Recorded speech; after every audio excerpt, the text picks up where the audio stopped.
천연기념물이자 유네스코 세계지질공원 지역인 제주 수월봉 지질 트레일 코스에서 또다시 절벽이 무너지는 일이 발생했습니다. 무너진 절벽이 산책로까지 덮치면서 자칫 큰 사고로 이어질 뻔했습니다. 이따금 기자가 보도합니다. 해안을 따라 이어진 절벽이 마치 폭탄을 맞은 듯 움푹 패였습니다. 떨어져 나온 돌무더기들이 그대로 산책로를 덮쳤습니다.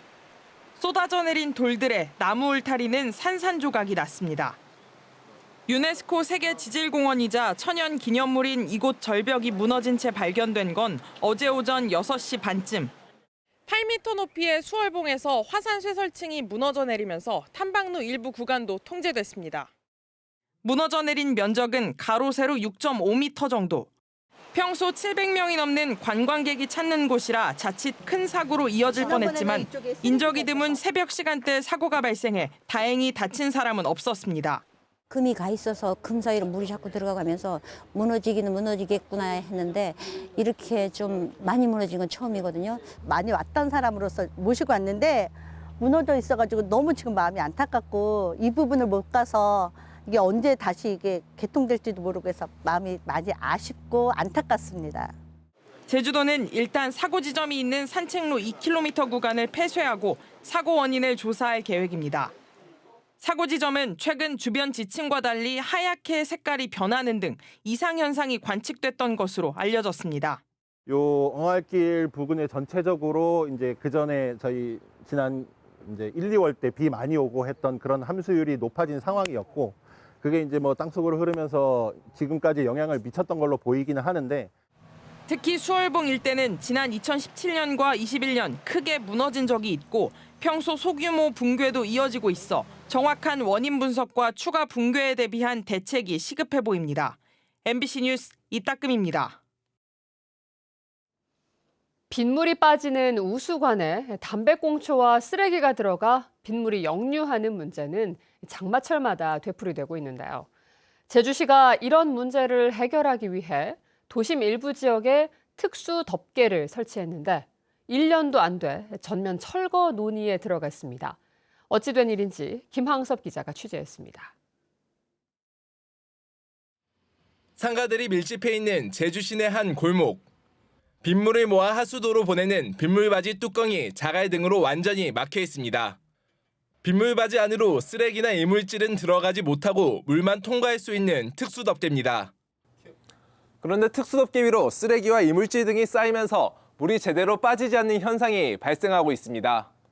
상인들은 비가 오면 빗물바지 덮개 위에 물이 고이고 해충이 들끓는 데다 악취까지 풍기고 있다며 불만을 쏟아냅니다. 그래서 지금 4월임에도 불구하고 모기때가 되게 늘었다. 그래서 문을 개방을 해야 되는 시점인데 사실 모기때 때문에 문을 못 여는 상황이라서. 다른 곳도 사정은 비슷합니다. 수산시장에 설치된 특수덮개 위로 물고기 비늘 같은 이물질과 쓰레기가 쌓이면서 물이 제대로 빠지지 않습니다. 시장 상인들은 장마철에 비가 많이 내리면 물난리로 이어지지 않을까 걱정이 커지고 있습니다. 물 공급량이 많기 때문에 그런 물난리가 날 수 있다. 또 어떠한 주변에 우리 상인들자 피해를 볼 수 있다. 이런 하나의 걱정거리가 되고 있습니다. 제주시가 지난해 제주시청 대학로와 동문 재래시장, 고마로 일대의 빗물바지 880여 개를 친환경 소재로 만든 특수덮개로 교체하는 데 든 세금은 모두 1억 5천여만 원입니다. 교체 초반에는 투수율이 90% 이상이었지만 쓰레기와 모래, 토사와 같은 작은 입자들이 쌓이면서 투수율은 점점 떨어지고 있습니다. 최소한 이게 몇 년을 가릴 거니 이게 아무리 떨어져도 근데 이렇게 급작스럽게 떨어질 줄은 저희도 예상을 못했던 거죠. 문제가 계속되면서 제주시는 설치 1년 만에 전면 철거에 대한 논의에 들어갔습니다. 검증 없이 시행한 정책이 예산 낭비에다 재해 위험까지 키운 것은 아닌지 정확한 진단이 필요해 보입니다. MBC 뉴스 김항섭입니다. 도정 질문 이틀째 제주 들불축제의 오름 블로키가 논란이 됐습니다. 또 제주 첫 국제학교인 NLCS 제주 매각을 둘러싼 제주도와 JDC 간의 갈등도 쟁점이 됐습니다. 도정 질문 내용을 박주연 기자가 정리했습니다. 환경 파괴와 산불 우려 등으로 논란 끝에 오름 블로키가 취소된 들불 축제. 제주시는 불 없는 축제로 바꾸겠다며 새로운 콘텐츠 개발을 위해 올해 들불 축제를 열지 않았습니다. 지역 주민들은 오름 블로키 부활과 재정 지원 등을 담은 조례 제정을 위해 주민 청구를 진행하고 있는 상황. 도정 질문에서도 불이 없는 축제는 들불 축제가 아니라는 지적이 나왔습니다. 아니, 불의 위험성은 저도 인정을 합니다. 그런데 우리 제주의 특수성, 그다음에 세벌누름이 위치해 갖는 그 안전성, 여러 가지 문제점들이 있기 때문에 한번 좀 심사숙고해 주시기 바랍니다. 그동안 오름 블로키에 부정적인 입장을 밝혀왔던 오영훈 지사는 거듭된 요구에 변화의 가능성을 열어뒀습니다. 불로는 방식의 문제를 새롭게 접근할 수 있으면 가능한 측면도 있지 않겠나 생각은 듭니다만은 한번 좀 더 세부적으로 보도록 하겠습니다. 최근 논란이 된 JDC의 NLCS 제주 매각도 쟁점이었습니다. JDC가 제주도로부터 받은 땅을 감정평가액의 10% 수준에 팔겠다고 나서 헐값 매각 논란이 일었는데도 협의조차 이루어지지 못했다는 비판이 나왔습니다. JDC와 제주도와 이 협약을 했을 때는 매각 시 협의하도록 돼 있는데 그동안 JDC가 패싱을 많이 제주도를 해온 것으로 이에 대해 오 지사는 국토부에 JDC에 대한 지도감독 권한을 행사해달라고 요구했다고 밝혔습니다. 도민의 공공자산으로 마련된 만큼 감정평가액 등 정당한 가격으로 매각 협상하고 인접운동장은 주민체육시설로 공동 활용 중에 있어 매각 대상에서 철저히 제외하도록 하는 것이 맞다는 게. 오영훈 도지사는 또 기초자치단체를 도입하는 제주형 행정체제 개편에 대해서는 상반기 중에 사무배분과 관련한 1차안을 마련하겠다는 입장을 내놨습니다. MBC 뉴스 박주연입니다. 최근 각종 사건이 급증하면서 법원 재판이 지연되는 사례가 잦은데요.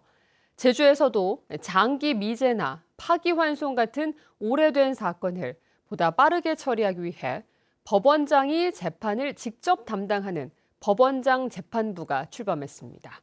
홍수연 기자입니다. 공사대금 분쟁으로 지난 2019년 시작된 소송. 감정과 변론기일 변경, 양측의 의견 차이 등으로 5년째 재판이 진행 중입니다. 이런 장기 미제 사건을 해결하기 위해 제주지방법원 김수일 법원장이 직접 판사석에 앉았습니다. 재판 지연 해소를 위해 올 초 전국 37개 법원의 법원장이 직접 재판을 맡기로 했고 제주에서도 처음으로 법원장이 심리하는 재판이 열린 겁니다. 법원장 재판부의 신설로 각 재판부의 효율적인 사건 처리 등으로 법원 전체적으로 더욱 신속하고 충실한 재판을 위해 노력하는 분위기가 조성될 것으로 기대합니다. 최근 들어 민사나 형사 모두 사건이 급증하면서 1심 처리 기간도 늘고 있는 상황. 특히 민사는 소액 사건을 제외하더라도 2013년 2,400여 건에서 2022년에는 2,900여 건으로 늘었고 항소심은 330여 건에서 740건으로 2배 넘게 증가했습니다. 이렇게 누적되는 사건을 줄이기 위해 신설된 법원장 재판부에는 접수일로부터 2년 6개월 이상 된 민사 합의 등 사건 11건이 배정됐습니다. 앞으로 형사 사건의 일부 국민 참여 재판도 맡을 예정입니다. 경험이 풍부한 법원장이 직접 재판에 나서면서 밀린 사건이 신속하게 해결될 거란 기대가 커지고 있는데요. 다만 적지 않은 과제도 제시되고 있습니다.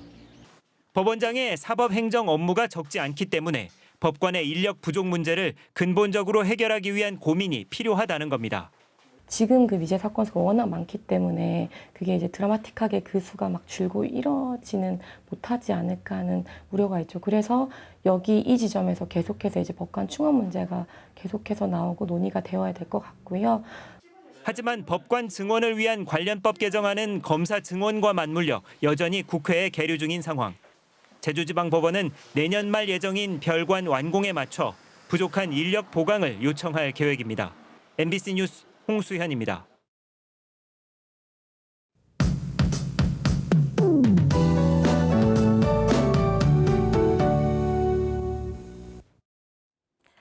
황사의 영향으로 오늘도 흥먼지가 머물겠습니다.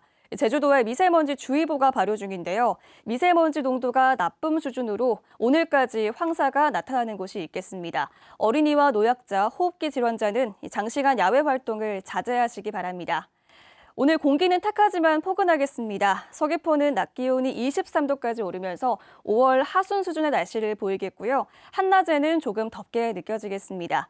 내일까지는 낮과 밤의 기온 차이가 10도 내외로 크게 벌어지겠습니다. 모레 토요일에는 제주도에 많은 비가 내리겠는데요. 제주 산지에는 100mm 이상, 남부와 동부 지역도 최고 80mm 이상의 폭우가 내리겠고요. 바람도 강하게 불 것으로 보여서 주말에 나들이 계획하신 분들은 참고하시기 바랍니다. 오늘 제주 전역에서 맑은 날씨를 보이겠지만 황사로 인해 시야가 탁하겠고요. 현재 기온 보시면 북부 지역 12도, 서부 지역 13도, 성파나 9도로 시작하고 있습니다. 낮 최고 기온은 북부 지역 20도, 동부 21도, 서부 지역 18도, 남부 지역 23도까지 오르겠습니다. 예년보다 2에서 5도가량 높겠습니다. 섬 지역도 맑은 가운데 마라도와 가파도, 우도는 낮 기온 19도까지 오르면서 포근하겠습니다.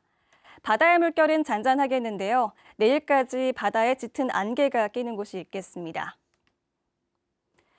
내일부터는 황사가 차츰 해소되겠고요. 주말에 비가 내리면서 공기질을 회복하겠습니다. 다음 주 화요일에도 비가 내릴 것으로 예상됩니다. 날씨였습니다. 제주에서 공무집행 방해로 구속된 피의자가 늘었습니다. 제주경찰청에 따르면 지난해 공무집행 방해 혐의로 구속된 피의자는 모두 35명으로 2년 전보다 2.3배 급 증가했습니다.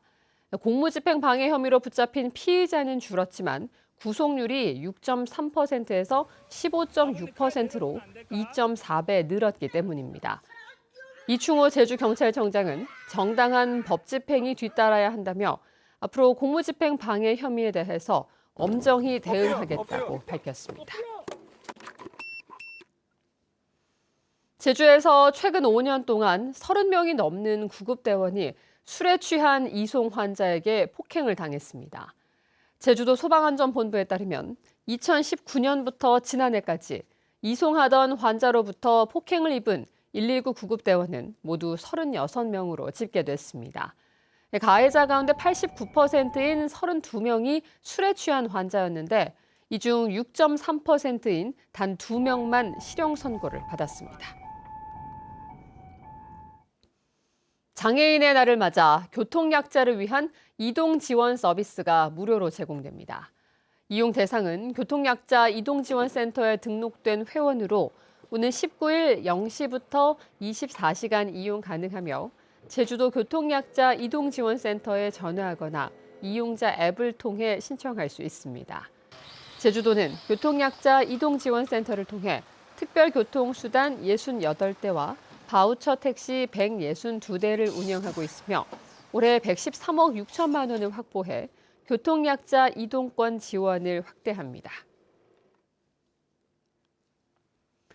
전국 최초로 교육청이 직접 고용하고 운영하는 장애인 오케스트라 핫빛의 창단 연주회가 오는 25일 저녁 7시부터 제주 학생문화원 대극장에서 열립니다. 이번 공연에서는 식전 행사인 핫빛 점등식을 시작으로 거위의 꿈과 사운드 오브 뮤직 메들리 등 6개 곡이 연주됩니다. 또 함덕고 강효민 학생과 서귀포 온성학교 김승미 학생, 어머니 박은혜 씨의 모녀 중창 공연도 펼쳐지며 공연은 선착순 무료로 관람할 수 있습니다.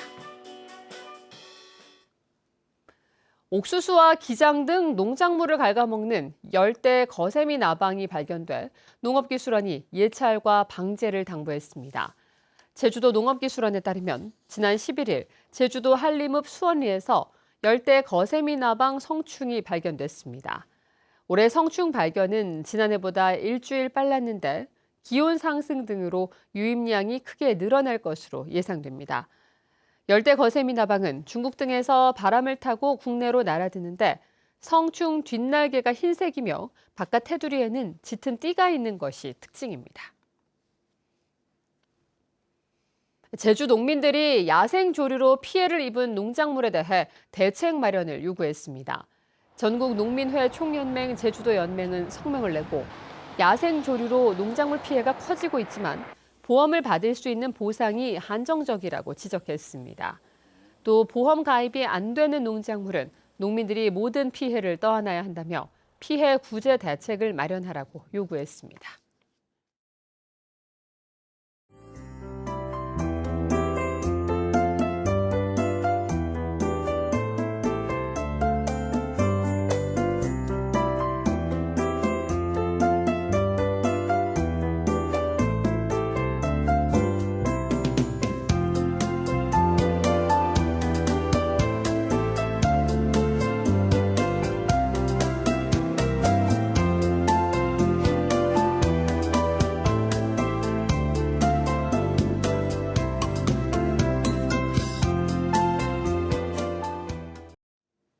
뉴스투데이 제주였습니다. 여러분 고맙습니다.